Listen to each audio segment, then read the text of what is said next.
Nouvelle édition du 7-8 politique municipale 2020 sur TV 78. Merci de nous rejoindre. Je reçois aujourd'hui Grégory Pape. Bonsoir. Bonsoir. Bienvenue en plateau. Candidat à Guyancourt. Votre liste Nouvel Élan à Guyancourt. Vous avez reçu l'investiture LREM En Marche. On a d'ailleurs vu Didier Béchier, le député de la première circonscription qui couvre Guyancourt, présent lors de votre lancement de campagne. Aujourd'hui, est-ce que votre liste est clairement celle du parti présidentiel ?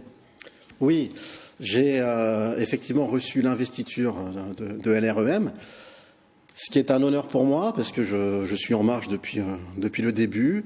Je suis totalement en phase avec les valeurs d'En Marche qui sont ni gauche ni droite, pas de sectarisme ni dogmatisme.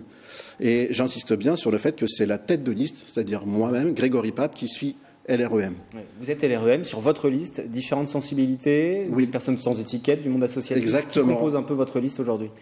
Excusez-moi ? Qui compose cette liste aujourd'hui, justement ? Aujourd'hui, au niveau politique ? Oui. Au niveau politique, ça balaye vraiment de la gauche jusqu'à la droite. J'ai également le soutien Modem. Donc vous lisiez tout à l'heure, vous êtes l'un des premiers marcheurs sur cette commune de Guyancourt, un marcheur de la première heure. Vous êtes responsable de ce comité local LREM sur Guyancourt. Pourquoi avoir rejoint ce parti présidentiel dès le début ? Qu'est-ce qui vous a motivé dans la démarche ? C'est votre première campagne politique ? C'est ma première campagne politique. Je suis neuf en politique. Et avant, je ne m'intéressais pas à la politique parce que je ne me reconnaissais pas dans les débats gauche-droite. Quand la gauche proposait une idée, un projet, la droite disait systématiquement ça ne va pas, c'est la gauche qui l'a proposé, et inversement.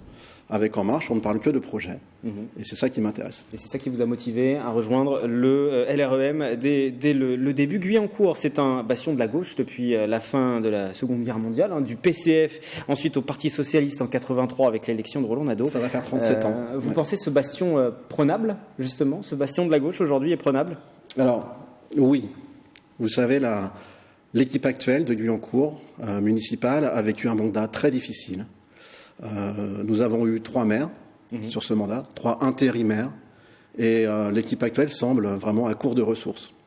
Alors je reprécise, François Deligné, qui a été élu lors du dernier scrutin en 2014, a passé la main. On le voit sur ces images, il a passé la main en cours de route à Marie-Christine Le Tarnec, qui elle a dû démissionner pour raison de santé. Ensuite, au profit de François Morton, qui a été élu et qui est donc lui candidat également, qui sera votre adversaire dans cette campagne des municipales. Quel reproche vous faites sur les projets, sur le fond à cette équipe sortante, au-delà du fait qu'il y a eu 3 maires successifs, ce qui est assez inédit sur une commune, mais sur le fond, sur le projet, sur les actions qui ont été menées, que reprochez-vous à cette équipe ? Et ensuite, on parlera de votre projet plus en détail. Bien sûr. Alors, Guyancourt, c'est un beau navire, mais un navire qui met la barre du même côté pendant 37 ans finit par tourner en rond. Et je trouve que cette équipe n'a plus le dynamisme nécessaire pour la ville. Ensuite, l'équipe municipale me donne l'impression d'être en rupture avec le cœur décisionnel de Saint-Quentin en Yvelines. Nous souhaitons vraiment remettre Guyancourt dans ce cœur décisionnel. Car l'agglomération est très importante au quotidien.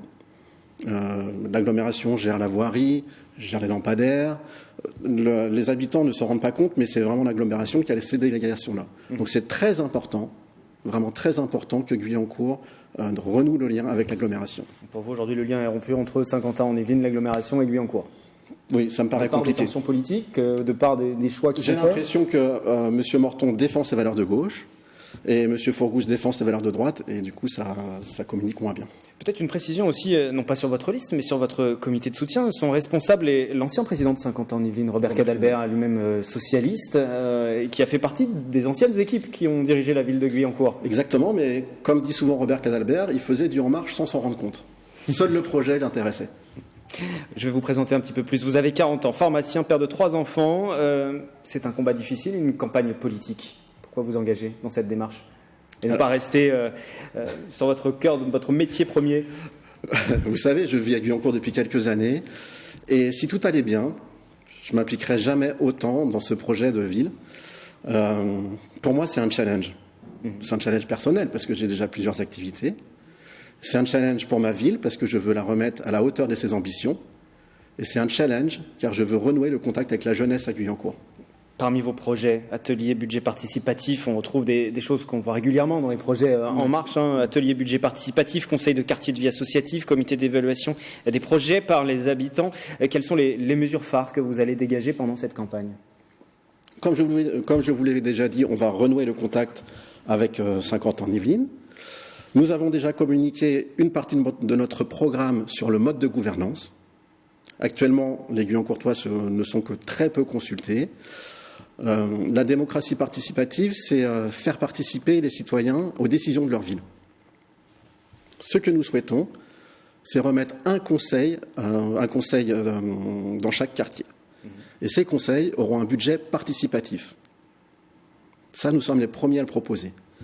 Ensuite, nous souhaitons constituer un conseil de vie associative qui va permettre de mutualiser les besoins entre les associations, un conseil de la jeunesse pour, comme je vous l'ai dit, renouer le contact avec la jeunesse. Et enfin, vous pouvez le voir sur les affiches actuellement dans Guyancourt, le fameux engagement pris, engagement tenu par la municipalité actuelle. Mais ce qui me gêne, c'est que sur ce slogan, c'est la mairie elle-même qui est jugée partie.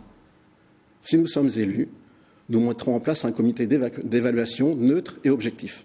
Il y a des dossiers importants qui vont concerner cette commune de Guyancourt. On aura le temps d'y revenir pendant la campagne, mais il y a cet aménagement de la commune aussi dans le cadre de la ligne 18 qui doit donc arriver sur Guyancourt. Vous avez un projet, une idée d'aménagement, une réflexion sur cette arrivée de la ligne 18 dans les prochaines années. Oui, nous sommes conscients que nous ne serons pas décisionnaires au final.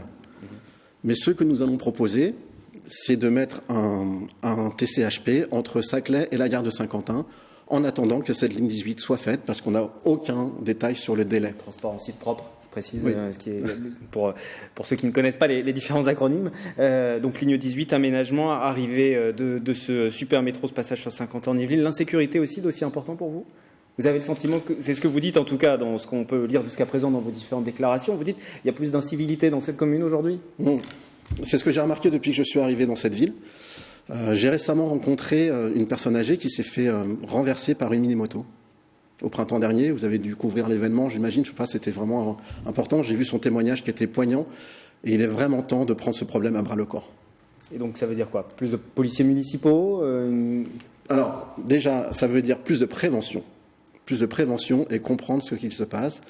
Et ensuite, effectivement, plus de moyens sur la police municipale.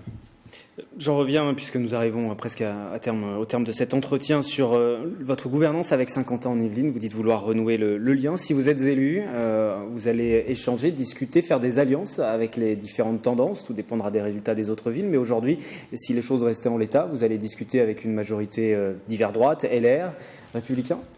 Donc je suis neuf en politique, et du coup je suis ni cynique ni blasé. Donc je suis prêt à discuter avec tout le monde, à condition qu'on soit d'accord sur le projet. Est-ce que vous avez échangé avec les autres listes aussi également ? Elles sont nombreuses, déjà présentes sur cette commune de Guyancourt. François Morton, donc là, c'est le maire qui se représente. Olivier Paréja, qui faisait partie de la première majorité en 2014, qui s'en est éloigné ensuite, qui se présente. Et puis le sans étiquette Rodolphe Barry. Vous avez déjà échangé ? Les contacts sont assez distants pour l'instant. Personne n'a encore sorti son programme, donc nous contacterons sûrement une fois que les programmes seront diffusés. Vous aurez l'occasion d'échanger sur ce plateau avec les différentes listes, puisque nous organiserons des débats, vous le savez, sur notre antenne de TV 78 dans les différentes communes. Un mot également sur une nouvelle liste qui s'est fait connaître cette semaine, c'est l'Union des démocrates musulmans français qui a fait savoir qu'il y aura un candidat, Mabella Dekiouk. Plusieurs figures de droite ont réclamé l'interdiction de listes communautaristes aux élections municipales. Alors l'UDMF donc répond qu'elle n'est pas et ne sera jamais un parti confessionnel ni réservé aux musulmans. Néanmoins, vous avez un regard sur cette liste qui va se monter ? Nous prenons la laïcité, évidemment. Pour moi, nous ne devons pas mettre en avant notre appartenance religieuse. Sur votre campagne, pour terminer, prochains rendez-vous qui sont prévus ? Prochain rendez-vous, donc, nous allons renouer le contact à la jeunesse parce qu'il y a un souci d'abstention sur ce secteur d'âge à Guyancourt. Donc, nous allons lancer les caravanes citoyennes. Dès jeudi soir, nous serons pont du Routoir à 18h, car ce n'est pas aux jeunes de venir vers nous, c'est nous qui allons les voir pour redonner confiance en la politique. Merci Grégory Pape, candidat à Guyancourt, liste Nouvel Élan à Guyancourt. Merci, le 7-8 politique se poursuit.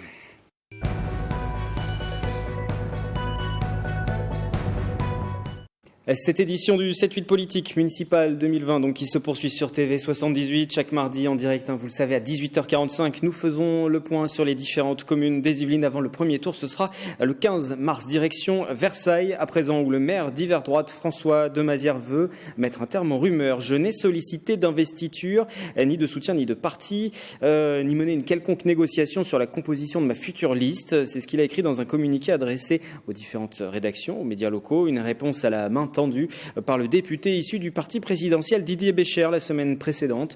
François Demazière dévoilera dans les prochaines semaines les noms de ses colistiers qui devraient être de sensibilité de centre droit et de droite, en cohérence avec ses choix depuis maintenant 11 ans. On notera tout de même qu'il a d'ores et déjà annoncé que ni François-Xavier Bellamy, maintenant élu européen, ni Martin Lévrier, maintenant sénateur LREM, ne repartiraient en campagne avec lui. Mantes-la-Ville, à présent, Cyril Naud, seul élu francilien du Rassemblement national, annonce lui que 4 de ses 5 adjoints actuels repartent en campagne avec lui. Pour le reste de la liste, il appelle en revanche les habitants à le rejoindre dans une lettre ouverte, à condition, dit-il, d'adhérer à son bilan et son projet. Il ne sera pas nécessaire, précise-t-il, d'adhérer au mouvement de Marine Le Pen. Autre commune, Rambouillet, David Jutier, tête de liste à Rambouillet, a dévoilé ses premiers axes de programme. L'actuel élu d'opposition Europe Écologie Les Verts au sein du conseil municipal entend revoir le plan de circulation, développer un centre municipal de santé ou encore instaurer un moratoire sur les terres agricoles et les espaces naturels. Et pour terminer, nous passons aux agendas avec 2 dates à vous communiquer. Morpa, tout d'abord, où la liste d'Hiver Gauche menée par l'ancien conseiller départemental socialiste Ismaël Havan lancera sa campagne. Ce sera le 9 décembre à 20h à la maison de voisinage des Coudrais. Et puis à La Verrière, le conseiller départemental Les Républicains Nicolas Dainville organisera le 12 décembre une réunion publique avec le maire de Poissy, également conseiller départemental, fondateur du mouvement Génération Terrain, Carl Olive. Ce sera au Scarabée. Nicolas Dainville qui sera le prochain invité du 7-8 politique mardi 10 décembre dès 18h45. La campagne des municipales est à suivre également sur notre site internet. Vous retrouverez tous nos reportages, nos entretiens également et puis les agendas des candidats. Très belle semaine et à bientôt.